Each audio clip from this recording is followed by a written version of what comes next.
ഈശോ മിശിഹായ്ക്ക് സ്തുതിയായിരിക്കട്ടെ.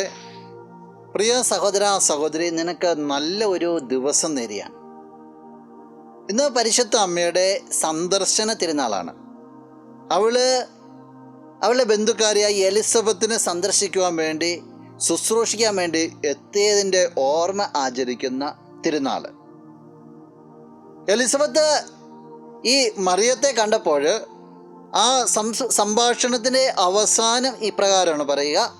വിശുദ്ധ ലൂക്കാ അറിയിച്ച സുവിശേഷം 1-ാം അധ്യായം 45-ാം തിരുവചനം. കർത്താവ് അരുളി ചെയ്ത കാര്യങ്ങൾ നിറവേറുമെന്ന് വിശ്വസിച്ചവൾ ഭാഗ്യവതി. എലിസബത്ത് മറിയത്തോട് പറയുകയാണ്, നീ വളരെ ഭാഗ്യവതിയാ, നീ ഭാഗ്യം ചെന്നവളാണ്. അതിന് കാരണം കർത്താവ് എന്തൊക്കെ അരുളി ചെയ്ത് അതെല്ലാം നിറവേറുമെന്ന് നീ വിശ്വസിച്ചു. പ്രിയ സഹോദര സഹോദരി, ഈ ഭാഗ്യത്തിലേക്ക് നീയും കടന്നു വരണമെങ്കിൽ ദൈവം അരുളിച്ച്, ദൈവം തോന്നിപ്പിക്കും, ദൈവം ഇടപെടുന്നതെല്ലാം നിന്റെ ജീവിതത്തിൽ സംഭവിക്കുമെന്ന് നീ കണ്ണും പൂട്ടി അങ്ങ് വിശ്വസിച്ചോളണം. നീ ഭാഗ്യം ചെന്ന വ്യക്തിയായിരിക്കും. അത് അനുഭവിക്കാൻ നിനക്ക് സാധിക്കട്ടെ. നമുക്ക് പ്രാർത്ഥിക്കാം. നമുക്ക് കണ്ണുകൾ അടച്ച് കരങ്ങൾക്കൊപ്പം. നല്ലവനായ കർത്താവേ, നിന്നെ അങ്ങ് സ്തുതിക്കുന്നു, ആരാധിക്കുന്നു, മഹത്വപ്പെടുത്തുന്നു. നിന്റെ നിറസാന്നിധ്യത്തിന് പ്രത്യേകമായിട്ട് നന്ദി പറയുകയാണ്.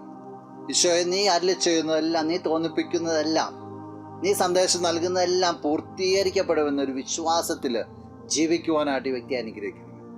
സർവ്വവിധ നന്മകളും ഈ ജീവിതത്തിലേക്ക്, ഈ വ്യക്തിയുടെ പ്രിയപ്പെട്ടവരുടെ കുടുംബത്തിലേക്ക് അങ്ങ് ചൊരിയണമേ, ഇപ്പോഴും എപ്പോഴും എന്നേക്കും. ആമേൻ.